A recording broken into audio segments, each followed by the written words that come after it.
চট্টগ্রাম বন্দরের new mooring container টার্মিনালের দায়িত্ব 17 বছর পর পরিবর্তন হয়েছে। সাইফ পাওয়ার টেকের বিদায়ের পর এনসিটির অপারেশন শুরু করেছে নৌবাহিনীর তত্ত্বাবধানে ড্রাই ডক। প্রথম দিনেই 4টি জাহাজ থেকে কন্টেইনার খালাস হয়েছে। চট্টগ্রাম থেকে আব্দুল হকের ক্যামেরায় আফসানা নূরের তথ্যে ওবায়দুল হক মারুফের ডেস্ক রিপোর্ট।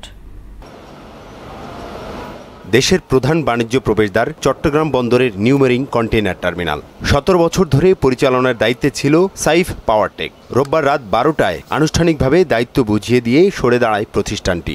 আর সোমবার সকাল থেকে নৌবাহিনীর তত্ত্বাবধানে থাকা ড্রাই ডক নতুন দায়িত্ব নিয়ে কাজ শুরু করে। প্রথম দিনে আমাদের প্রায় 3000-এর উপরে প্রায় 3100 কন্টেইনার ডেলিভারি গেছে। কন্টেইনার ডেলিভারি, শিপমেন্ট, জাহাজের আসা যাওয়া সবকিছু স্মুথলি চলছে। এখানে কোনো রকম কোনো কাজের কোনো ব্যাঘাত সৃষ্টি হচ্ছে না এবং যারা আমদানিকারক বা গ্রাহক তারাও সুন্দর সেবা পাচ্ছে। নৌবাহিনীর অধীনে থাকা রাষ্ট্রীয় মালিকানাধীন প্রতিষ্ঠান ড্রাই ডক মূলত সামরিক জাহাজ মেরামতের কাজ করে থাকে।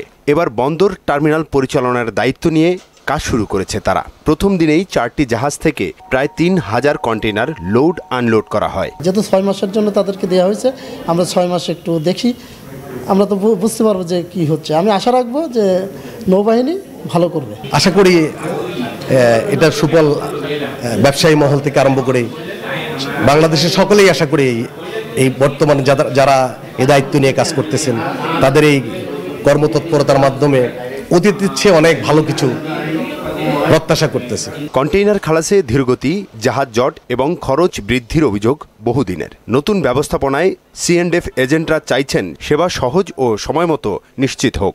যেহেতু প্রথম দিন থেকে আমরা ধাক্কা খাইনি, আমরা আশা করি দিন দিন এটা আরও ইমপ্রুভ করবে। এনসিটির ব্যাপারে ব্যবস্থাপনাকে সুষ্ঠু এবং সুন্দর রাখার জন্য যা যা প্রস্তাবনা আমরা দিয়েছি এবং চেয়ারম্যান মহোদয়ও সেই ব্যাপারে ওনার সঠিক সিদ্ধান্ত দিয়েছেন। দেশের কন্টেইনার হ্যান্ডেলিংয়ের 44% হয়ে থাকে এই টার্মিনাল দিয়ে।